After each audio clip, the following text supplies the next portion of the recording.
Some heroes rise with the roar of armies, others with the quiet determination of a single sword. But few names in early Ottoman history carry the same mixture of courage, mystery, and legend as Abdurrehman Ghazi, the warrior whose conquest of a forgotten fortress would become the first real crack in the walls protecting Constantinople. This is the real history behind the man who changed the direction of an empire. Travel back to the 13th and early 14th centuries. The Ottoman Beylik is young, fragile, surrounded by enemies. On one side, the Byzantine frontier. On the other, Mongol pressure and rival Turkish beyliks. Every victory matters, every fortress counts, and one castle in particular stands like a dagger pointed at the heart of the Ottomans. 𝐸dos Castle, a Byzantine stronghold perched high above the forests of modern-day Istanbul, a fortress that controlled the Asian entrance to Constantinople. And it would be Abdurrehman Ghazi, a man born in obscurity, who would bring this castle to its knees. Abdurrehman Ghazi's early life is mostly lost to time. Historians believe he was born near the end of the 12th century, long before an Ottoman empire existed. He served 3 generations of leaders: Ertuğrul Ghazi, Osman Ghazi, Orhan Ghazi. He fought through the earliest Ottoman-Byzantine border wars, raiding fortresses around the Istanbul side of the frontier, while commanders like Konar Alp, 𝐸𝐤𝐸𝐿, and Samsa Çavuş targeted İznik, Izmit, and the Black Sea coast. By the time Orhan Ghazi took command, Abdurrahman was no ordinary soldier.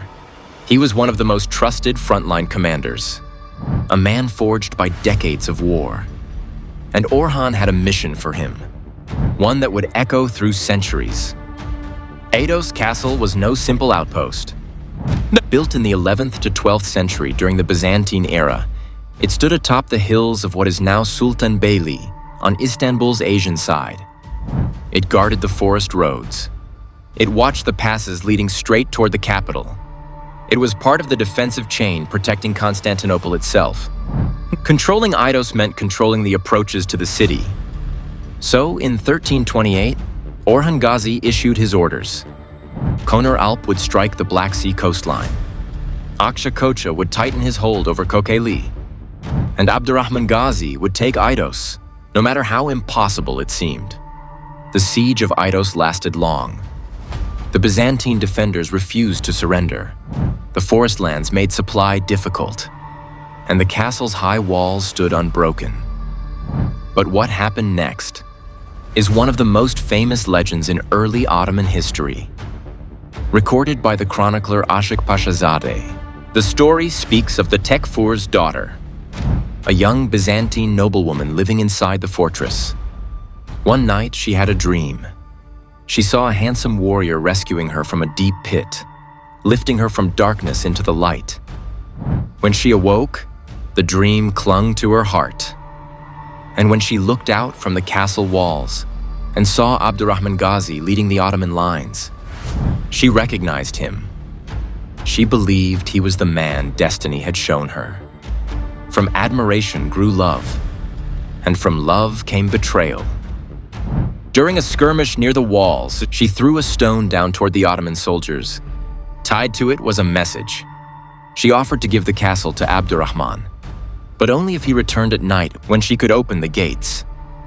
Abdurrahman made a bold decision. He ordered his forces to pretend to retreat, tricking the defenders into thinking the siege was over. As night fell, the Byzantines relaxed, believing victory was theirs. But Abdurrahman Ghazi returned with his warriors, moving silently through the forest. The Tekfur's daughter lowered a rope from the walls. A small group climbed in first, opened the gates from within, and the Ottomans stormed the castle. 𝐸dos Castle, the gateway fortress of Constantinople, fell in a single night. After the conquest, according to the historian Halil İnalcık, Orhan Bey requested that Abdurrahman marry the Tekfur's daughter.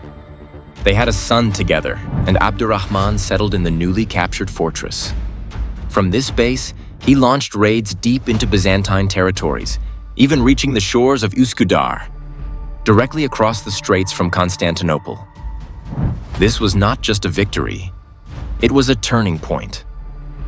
Professor Halil İnalcık famously said, "The conquest of Istanbul began at Eidos Castle." Because after Eidos, nothing stopped the Ottomans from pushing closer and closer toward the city that would one day become their capital. But the story of Abdurrehman Ghazi ends abruptly. Only 1 year after taking Eidos Castle, he died in circumstances still unknown. A warrior who spent his life building the foundations of an empire was gone just as his greatest victory took shape. His burial places are recorded in 2 locations, in Samandura near Istanbul and in Abdurrahman Ghazi village near Eskişehir, Aremi. Abdurrahman Ghazi's life reminds us of a simple truth. Empires are not built by sultans alone. They are built by the men who stand in the front lines, who scale the walls at night, who risk everything for victories that history books summarize in a single line. His conquest of Eidos Castle was more than a military triumph. It was the spark that ignited the long Ottoman journey toward Constantinople. Abdurrahman Ghazi lived like a shadow on the frontier. Unknown to most, unforgettable to those who knew him. And with 1 castle, 1 night, and 1 act of courage, he changed the fate of an empire. If you want more forgotten warriors and hidden turning points, subscribe to Historical TV, where history breathes.